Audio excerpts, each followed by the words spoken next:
नमस्कार, मेरा नाम विनीत त्रिपाठी है और आप नव भारत टाइम्स देख रहे हैं।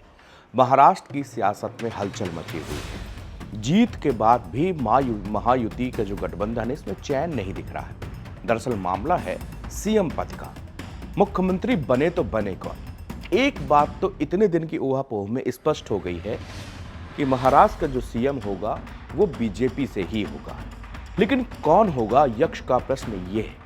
क्योंकि बात यहाँ पर यह भी फंस रही है कि अगर फडणवीस को सीएम बनाया गया तो फिर क्या महाराष्ट्र की 30% की जनता है और मराठा बनाम गैर मराठा का जो मुद्दा है उससे बीजेपी कैसे निजात पा पाएगी?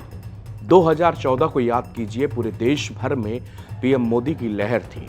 सत्ता दिल्ली में बन चुकी थी, महाराष्ट्र में चुनाव हुए थे, महाराष्ट्र में भी बीजेपी का मुख्यमंत्री बनना तय हो गया।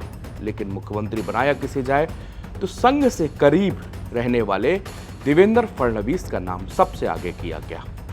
दरअसल जब हम वर्तमान की बात करते हैं तो उसका लिंक कहीं ना कहीं भूत से जुड़ा होता है, और ये वही कहानी है। क्योंकि 2014 में फडणवीस को जिस समय मुख्यमंत्री बनाया गया उसके बाद पूरे महाराष्ट्र में लामबंदी शुरू हो गई थी देवेंद्र फडणवीस के खिलाफ, और बात उठने लगी थी कि आखिरकार गैर मराठा को कैसे महाराष्ट्र का सीएम बना दिया गया। अब 2024 में महाराष्ट्र के चुनाव में जनता ने 132 सीटें भारतीय जनता पार्टी को दी है, जबकि पार्टी जो है 149 सीट पे इलेक्शन लड़ी थी। झोली भर भर के वोट लेने के बाद क्या बीजेपी ये रिस्क लेगी कि वहां के मराठा समुदाय को नाराज किया जाए? हमें नहीं लगता कि ये रिस्क इस कंडीशन में बीजेपी उठाएगी।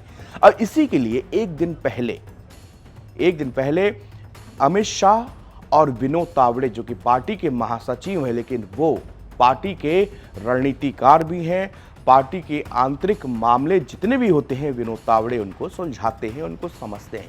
लैमलाइट से थोड़ा दूर रहते हैं लेकिन पूरी पार्टी का होल्ड उनके पास रहता है। दोनों नेताओं के बीच तकरीबन 40 मिनट की बैठक चली। अगर देवेंद्र फडणवीस का नाम तय ही था तो फिर ये 40 मिनट की बैठक क्यों की गई? दरअसल हो सकता है कि इसमें रणनीति, मंत्रिमंडल के मामले में चर्चा की हुई, लेकिन मंत्रिमंडल के मामले में अगर चर्चा होगी तो महायुति के बाकी दो नेता भी वहां पर मौजूद रहेंगे। फिलहाल हम लोग मुद्दे पे आते हैं। मुद्दा यह है कि आखिरकार बीजेपी मराठा बनाम गैर मराठा के मुद्दे से कैसे उबर पाएगी, या फिर बीजेपी इस बार कोई नया फैसला लेके चौंका सकती है? क्योंकि मध्य प्रदेश और राजस्थान ये दोनों अहम मामले हैं जहां पर हमने देखा कि बीजेपी ने किस तरह से सीएम पद को लेकर वहां पर चौंकाया था। अब हम कुछ फैक्ट्स की बात करते हैं जो मैं अपने सामने कागज पे लिख कर लाया हूं। महाराष्ट्र में 75% से ज्यादा जो जमीनें हैं वो मराठाओं की हैं। लगभग 55% जो शैक्षणिक संस्थान हैं उसमें जो है मराठा लोग शामिल हैं। लगभग 70% सहकारी समिति और राज्य में एक प्रमुख शक्ति के केंद्र में है, वो भी मराठाओं के हाथों में है। महाराष्ट्र में 105 चीनी कारखाने मिले हैं जिसके 86 मालिक मराठा से। ये प्रभुत्व मैं आपको तब का बता रहा हूं कि जबकि महाराष्ट्र की टोटल पॉपुलेशन में 30% मराठा आबादी है। महाराष्ट्र की बात कर रहे हैं हम।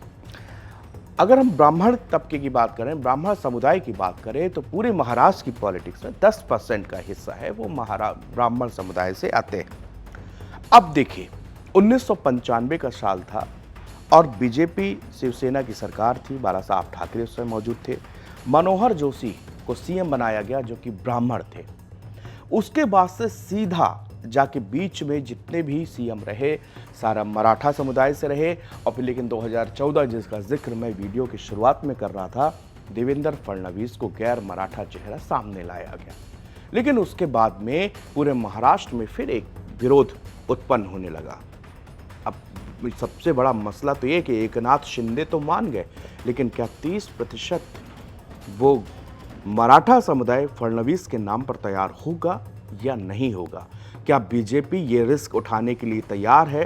क्योंकि बीजेपी को शॉकिंग पार्टी कहा जाता है, वो अक्सर शॉक लेती है। जिस समय झारखंड में गैर आदिवासी यानी रघुवर दास को सीएम बनाया गया था, तब भी याद कीजिए कि एक बहुत बड़ा फैसला था कि एक आदिवासी बहुल राज्य में गैर आदिवासी सीएम देना। उसके बाद में कहा यह जा रहा था बीजेपी से ये बड़ी भूल हुई है और ये भूल दोबारा नहीं होगी। लेकिन क्या ये भूल बीजेपी महाराष्ट्र में दोबारा करेगी? तो हमको लगता है कि शायद इस भूल से दोबारा गलती बीजेपी ये गलती ना करे। तो फिर सवाल उठता है, फिर कौन?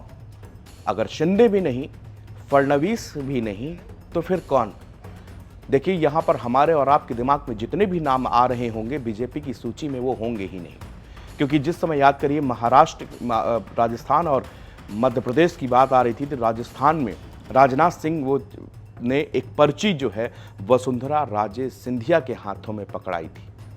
और जब वसुंधरा राजे सिंधिया ने वो चिट्ठी देखी, वो पर्ची देखी, तो वो खुद शॉक्ड रह गई थी। कैमरे ने उस तस्वीर को, उस वीडियो को रिकॉर्ड किया था, जो कि सोशल मीडिया पे काफ़ी वायरल हुआ था, क्योंकि वसुंधरा राजे सिंधिया को खुद पता नहीं था कि कौन जो है राजस्थान का सीएम किसको बनाया जा रहा है। सेम इसी तरह हुआ मध्य प्रदेश में। शिवराज सिंह चौहान को केंद्र में लाया गया और वहां पर मोहन यादव को मुख्यमंत्री बना दिया गया, जबकि मोहन यादव के परिवार को आधे घंटे पहले पता नहीं था कि हमारे मोहन यादव सीएम बनने चाह रहे थे। वो विधायकों की जो बैठक हो रही थी, उसके सबसे आखिरी पंक्ति में मोहन यादव बैठे हुए थे और जब उनके नाम का ऐलान हुआ तो वो खुद शॉक्ड रह गए थे। तो तैयार रहिए, आज केंद्रीय गृह मंत्री अमित शाह की मीटिंग होने वाली है महायुति के लीडर्स से, यानी कि उसमें फडणवीस भी होंगे, उसमें शिंदे भी होंगे और उसमें अजीत पवार भी होंगे। इसके एक दिन पहले अमित शाह से एनसीपी के कई लीडर्स ने मुलाकात की। शायद इस मीटिंग के दौरान केंद्रीय मंत्रिमंडल, माफ कीजिएगा, महाराष्ट्र के मंत्रिमंडल पर चर्चा हुई होगी। लेकिन आज जो ये अहम बैठक होने जा रही है, इस मीटिंग के बाद आपको महाराष्ट्र के नए सीएम का नाम पता चल जाएगा। क्या वो फडणवीस होंगे? अगर फडणवीस नहीं होंगे तो बीजेपी किस मराठा चेहरे पर अब दांव खेलेगी, ये देखना अब बेहद दिलचस्प हो गया है।